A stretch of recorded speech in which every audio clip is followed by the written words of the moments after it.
Olá, amadinhos! Vamos lá para a nossa revisão. Aula 20.2, falando sobre a literatura, né, Alessandra? Vamos aí dar mais uma pincelada. Uma pincelada. Olha só, pincelada nas grandes escolas literárias. Então, de olho na tela. Então, nós temos uma revisão de conteúdo. O seguinte, cadê? Vamos ver o que nos traz aqui essa história da literatura, né, terceiro ano? Quando nós falamos aí na história da literatura, nós estamos falando em quê? Naquilo que reflete as relações do ser humano, nós, né, com o mundo e com os seus semelhantes. À medida que essas relações se transformam historicamente, a literatura também se transforma. Então, ela vai acompanhando toda essa mudança, que ela acontece por meio de quem? Das pessoas, e aí somos nós. Vem lá de trás todo aquele conceito, quando você fala em movimento, escolas, períodos, estilos de época, tudo relacionado a um único conceito. Porém, você vai encontrar de várias maneiras, tá? Então, vamos lá. Então, aqui as características que definem o estilo de época são predominantes, mas não são únicas. Claro que vai ver, por isso que você vai... Qual a característica predominante em tal obra? Aí você vai verificar que às vezes pode ter uma característica lá do barroco, do classicismo, numa única obra, tá bom? Aí você tem que focar na predominância. Há obras que não se encaixam na descrição geral de sua época, ou que até mesmo são opostas a ela.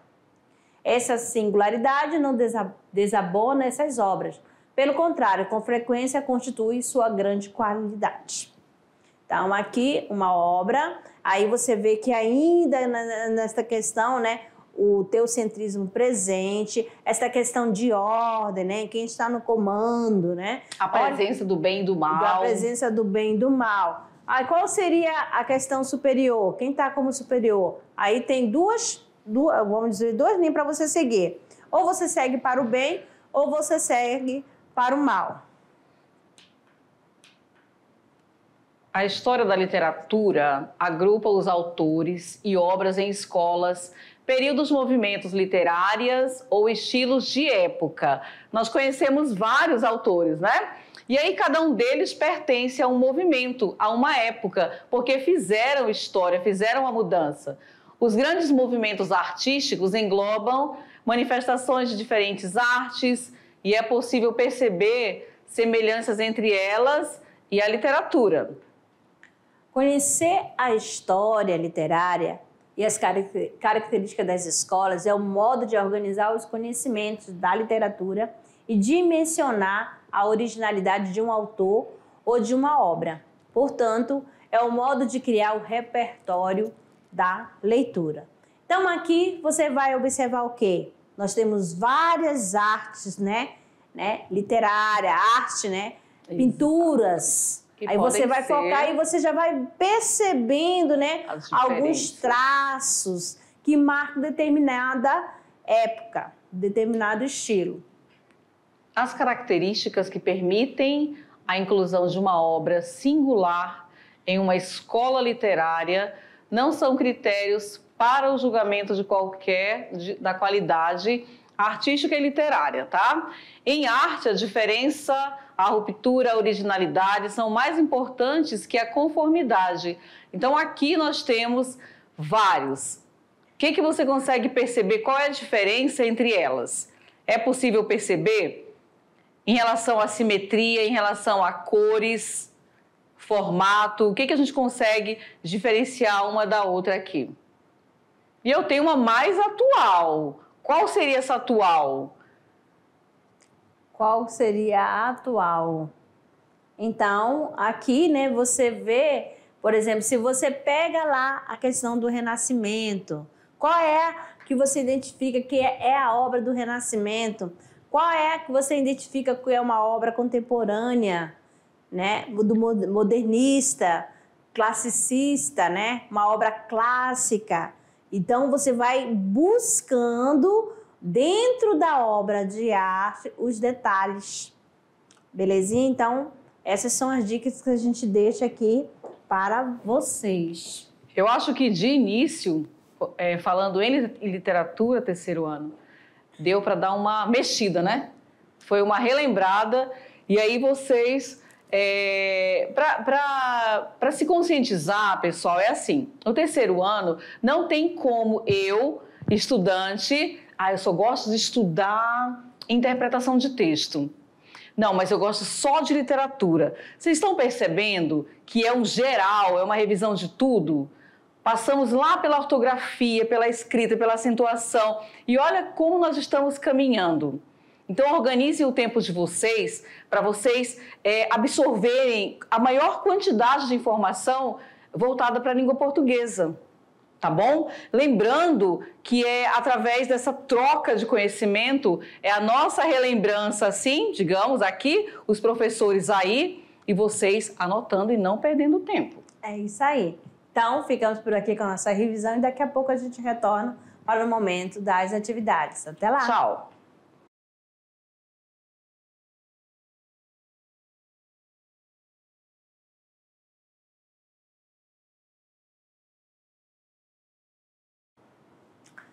Olá, meus queridos! Vamos lá? Epa! Vamos alertar, vamos animar esse povo, porque agora é o momento de corrigir, né? O grande momento é tirando dúvidas. Tem que ser 10 para todo mundo, 10, hein? Tem que acertar tudo. Resolução da atividade de sala. Vamos para a nossa primeira questão.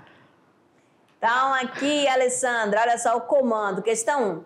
Na primeira geração do romantismo, chamada de nacionalista ou indianista, há a exaltação de quais aspectos, de quais características? Essa é boa. Para vocês aí. Letra A. Do negativismo, do ódio e do amor pela pátria. Da natureza do índio, do sentimentalismo e da religiosidade. Da exaltação da morte, do índio e da natureza. Da religiosidade que proíbe quase tudo. Ou da nobreza dos campos e das mulheres. Então, quem que tem, né, assim, de... quais são as marcas, quais são as marcas quando nós falamos ali na primeira geração do romantismo? E aí, de cara, você já elimina aquilo que não condiz com o romantismo e principalmente com a primeira geração. Não percam tempo. Vamos, 1, 2, 3, qual é a resposta? Olha só... Primeira geração, né, da questão da natureza, né? Primeira geração nacionalista. Já diz tudo, né? A questão do patriotismo. Olha bem. Então, aqui, natureza, do índio, do sentimentalismo e da religiosidade. Da exaltação da morte não seria, porque lá vai lembrar a segunda geração, né? Que a fuga para a morte era a solução. A solução era fugir, morrer, pronto. Acabou, resolveram, todos os meus problemas acabaram. Exatamente. Da questão do campo não faz parte aqui da primeira geração e nem da questão do negativismo, do ódio, do amor pela pátria. Não tem isso. Então, é a questão do patriotismo, né? Exaltação da natureza, índio, sentimentalismo. Por isso, a letra B. Questão 2. São características da primeira geração do romantismo brasileiro, exceto. Sempre lembrando lá da palavra exceto, né? A gente já até deu a resposta aqui. Falamos, comentamos, né, do romantismo. Agora, quem prestou atenção na hora que a gente estava... Agora que são eles. Vamos ver, né? E aí, pessoal? Menos uma que não faz parte. A letra A, exaltação da natureza, da liberdade, faz parte, sim ou não? A B, o indianismo. C, nacionalismo ufanista. D, brasileirismo, linguagem. Ou a letra E, o egocentrismo e individualismo. Então, são características da primeira geração, exceto qual aí que não está dentro? A, B, C, D ou E. Olha bem aqui, né? A questão do egocentrismo e individualismo, que não faz parte da questão da primeira geração. Do egocentrismo vem o quê? Do individual, lá mais da segunda geração. É importante, pessoal, vocês lembrarem assim, porque são divisões. Então, na primeira geração eu tenho uma situação, na segunda outra e na terceira outra. Não pode misturar. E depende muito do que está sendo solicitado. Se ele pergunta ali, Se ele comenta, são características da primeira geração, eu vou atrás somente daquilo relacionado à primeira, tá? Porque pode surgir, né, aquela... romantismo, mas o egocentrismo, aí já está ligado à segunda geração. Exato. Se fosse a questão da crítica social, já estaria ligada à terceira geração. Questão 3. O poema abaixo é de José Paulo Paes. Bucólica. O camponês sem terra detém a charrua e pensa em colheitas que nunca serão suas. Um por todos, poesia reunida. Aqui o texto apresenta, letra A, uma oposição campo-cidade de filiação árcade romântica. B, o bucolismo típico da tradição árcade indicada pelo título. C, uma representação tipicamente romântica do homem do campo. D, um contraste entre o arcadismo do título e o realismo social dos versos. E, uma total ruptura com a representação realista do homem do campo. Então, você retorna aqui e você vai analisar, ó, bucólica. O camponês sem terra detém a charrua e pensa em colheitas que não serão suas. E agora? É sempre importante voltar, né, Márcia? Exato. Porque você fez a leitura ali e aí você vai para aquelas questões, elas chegam a te confundir a tua mente. Aí você retoma a leitura. E olha que tenha muito cuidado, né? O texto apresenta aí, olha só, o gabarito é a letra D, que é o contraste entre o arcadismo do título e o realismo social. Por que essa questão do realismo social? As terras que não são suas, né? E faz a relação, quando fala lá bucólica, opa, a fuga para a natureza. Já lembra. Né? Daí já vai puxando. Então, a melhor resposta é a letra D. Questão 4. Leia o poema de Ricardo Reis, heterônimo de Fernando Pessoa. Coroai-me de rosas, coroai-me em verdade de rosas. Rosas que se apagam em fronte a apagar-se. Tão cedo, coroai-me de rosas e de folhas breves e basta. Vamos ver o que traz aqui.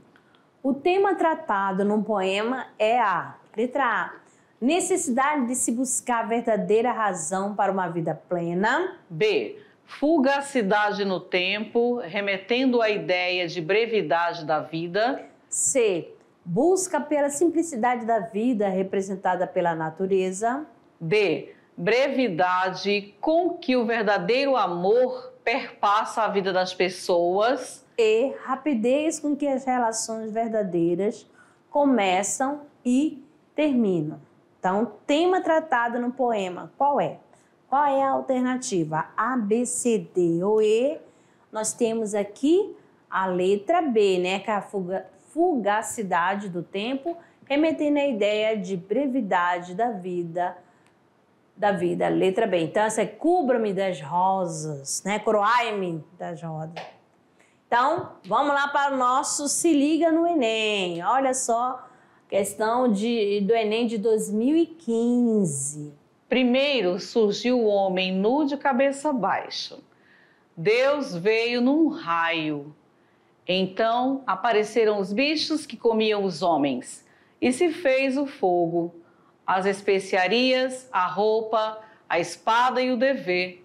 Em seguida se criou a filosofia, que explicava como não fazer o que não devia ser feito. Então surgiram os números racionais e a história, organizando os eventos sem sentido. A fome desde sempre das coisas e das pessoas. Foram inventados o calmante e o estimulante. E alguém apagou a luz. E cada um se vira como pode, arrancando as cascas das feridas que alcançam. A narrativa enxuta e dinâmica de Fernando Bonassi configura um painel evolutivo da história da humanidade. Nele, a projeção do olhar contemporâneo manifesta uma percepção que, letra A, recorre à tradição bíblica como fonte de inspiração para a humanidade. B. Desconstrói o discurso da filosofia a fim de questionar o conceito de dever. C. Resgata a metodologia da história para denunciar as atitudes irracionais. D. Transita entre o humor e a ironia para celebrar o caos da vida cotidiana. E. Satiriza a matemática e a medicina para desmitificar o saber científico. Então, amadinhos, não é? Qual é a projeção? A projeção do olhar contemporâneo manifesta em qual percepção? A, B, C, D ou E? Olha só, transita entre o humor e a ironia para celebrar o caos da vida cotidiana. Beleza? Terminamos a parte das atividades, agora aquela parte do relaxamento. Nós estamos, né, já quase finalizando a unidade 1 e tenho certeza que vocês, amadinhos, já estão fazendo a leitura, já está no término, já estão fazendo as análises, né, da obra Os Sertões. Nós temos aqui no clube de leitura, né, Os Sertões, tem 2 imagens para você refletir sobre elas. O que você encontra aí? Na verdade, a leitura já deve estar terminando, né? Vocês já fizeram. Exato, e aí você vai fazer essa comparação. Por que nessa ilustração tão maravilhosa aí, bem representada pelo sertanejo? Olha a vegetação, exatamente. Olha assim, o galho seco, para mostrar a questão do sertão mesmo. O que seria o sertão? Olha o sol ardido, eu falo logo ardido mesmo, forte. E a pessoa, né, aí cavalgando, né, no seu cavalo. Exato. Tem muita coisa para contar. Aí tem a questão do homem e a terra. Lembrando, né, e a luta. Que esta obra de Euclides da Cunha, né, é a primeira, né, que inaugurou, no caso, o pré-modernismo. E tanto que ele foi chamado para fazer a cobertura da guerra. E que ele acabou fazendo o quê? Esta obra maravilhosa que é Os Sertões. Beleza? Representando a voz, né, dos sertanistas. O sofrimento do povo. Exato. Será que era uma vida tranquila? Eles sofreram, não sofreram? O que aconteceu? Mandem os registros, se vocês já leram. O que vocês estão aí produzindo em grupos, professor, né, com a turma. Manda aqui pra gente que está chegando o nosso dia. Exatamente, mas já tem um registro aqui. De hoje. Vamos ver quais serão os contemplados. A escola representada aqui pela turma. Olha só, tem a Escola Princesa Isabel de São Miguel do Guaporé, extensão da Escola Primavera, Distrito de Santana do Guaporé. A turma registrando automaticamente as suas atividades. Beleza? Ali na sua produção. É uma foto na produção, né? Olha só. Exato, em sala de aula mesmo. Paisagem, verdade. Mas temos outra também. Qual é a outra? Aqui, ó, a mesma turma, ó, no momento descontraído, fora da escola, num pátio, né? A mesma turma aqui. Só que a professora... Não apareceu? Não mandou. Eu falei assim, ó, você mandou o nome da escola, a turma representando. Mas de toda forma... Tá certo? Muito obrigada. Obrigada. E arrasou. Beleza? Então, amadinho, assim, se você... Olha só, viu só? Várias turmas, várias escolas já apareceram. Algumas trouxeram imagem, né? De uma paisagem bacana do município. Agora estou aguardando, nós estamos aguardando a de vocês. Exatamente. Muito obrigada pela companhia de vocês. Até mais. E até mais.